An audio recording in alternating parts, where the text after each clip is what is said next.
Thousands of abortion supporters gathered in the nation's capital this past weekend expressing outrage that the Supreme Court appears set to overturn Roe versus Wade. And join me now to discuss is Margaret Olohan, D.C. correspondent for the Daily Wire. Margaret, welcome. Great to see you. Thank you so much for having me. Absolutely. So I hear that you were at this protest over the weekend. Tell us a little bit about what you saw and experienced. Yes, so as you said, there were thousands of pro-abortion protesters on the National Mall this weekend. They all kind of gathered around the Washington Monument on the far end of the mall, and then they marched down to the Supreme Court, where they protested, as we were talking about, against the overturn of Roe v. Wade, which we're hearing is probably going to be announced soon, that the justices have ruled that Roe v. Wade is no longer in place.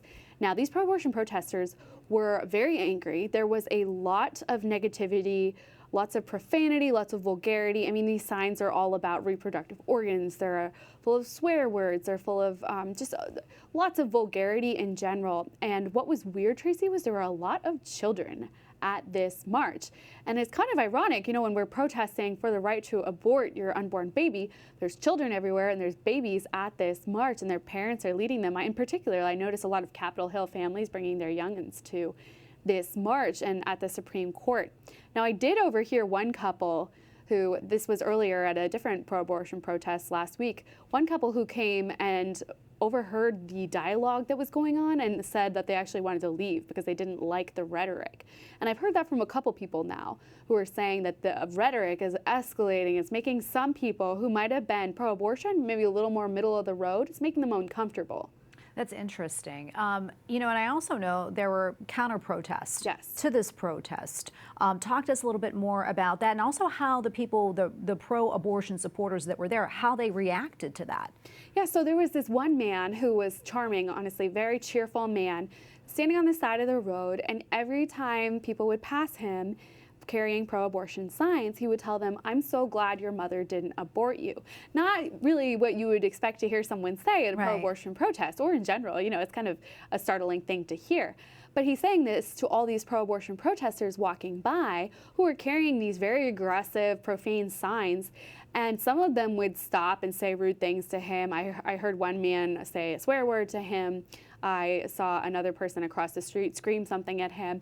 But then I did see one woman on a scooter stop, get off her scooter, go over and hug him.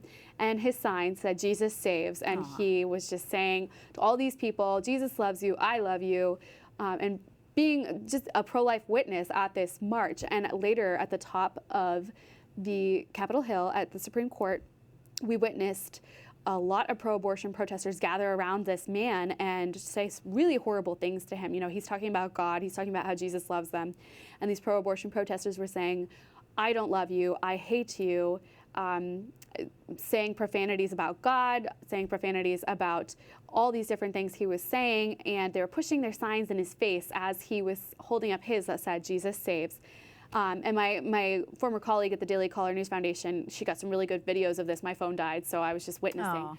But just a very troubling thing to witness. You know, we often see divisiveness of this kind at protests like this. But when there's so few pro-life protesters at these pro-abortion protests, as we're seeing, since it's just mainly pro-abortion protesters that are so angry, you really notice these pro-lifers who go and stand out. And this man, whether or not you agree with him, you have to admit that he is courageous for being there when so many people disagree with him and are angry at him. Yeah, and one thing I want to bring up, one of our colleagues brought up earlier today, there were pictures that they had seen, I think they were there as well. It was very anti-religious as well, feel about it. People, you know, really coming out in the attack, especially against the Catholic Church. Absolutely. I think the Catholic Church has taken a lot of heat over the past couple weeks. You know, we've seen so much hate and vitriol come out since this leaked Roe opinion showing that Roe is likely to be overturned, draft opinion, I should always say. And we have seen a lot of hate directed at the Catholic Church and religion in general. A lot of protesters tell me unsolicited that religion should have nothing to do with this, that my religion has nothing to do with their choices. And it's very interesting because this kind of aligns with a lot of the rhetoric we're hearing, which is very self-centered. It's all my rights, my body, my choice, me, I, mine. And I said this to one girl. I said, do you notice that a lot of this rhetoric is very self-centered? Don't you think that our world would be a better place if we were talking about everyone and focusing on, not just not just me, but the needs of everyone involved in this situation. And she just kind of shrugged off and said that pro-lifers don't help other people. They don't actually care about other people. So I think it's a very interesting dichotomy we have going on here between, the pro-abortion side, which is very focused on the self, and then the pro-life side, which is talking about taking care of both. And we're hearing a lot of rhetoric like that from the pro-life side lately. This love them both. I think that was Live Action's slogan or the March for Life slogan a couple years ago. And a lot of talk about pro-life pregnancy centers, maternity homes, and it's really interesting to look at that contrast. We're running out of time, but quickly I want to get your thoughts on this. Where do you see this going, as we ramp up the decision coming out from the Supreme Court? How do you think these protests are going to look?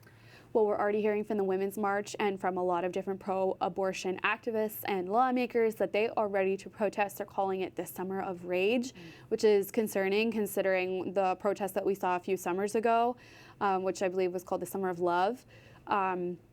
This Summer of Rage, I'm worried about. I think we'll see a lot more protesting. Hopefully it will remain peaceful, as we have seen thus far. Largely, it's been peaceful. And they are saying that they're going to keep protesting until Roe is codified into law. Okay. Well, great to be with you. Thank you so much for all that you do, Mary Margaret. Thank you. We appreciate it.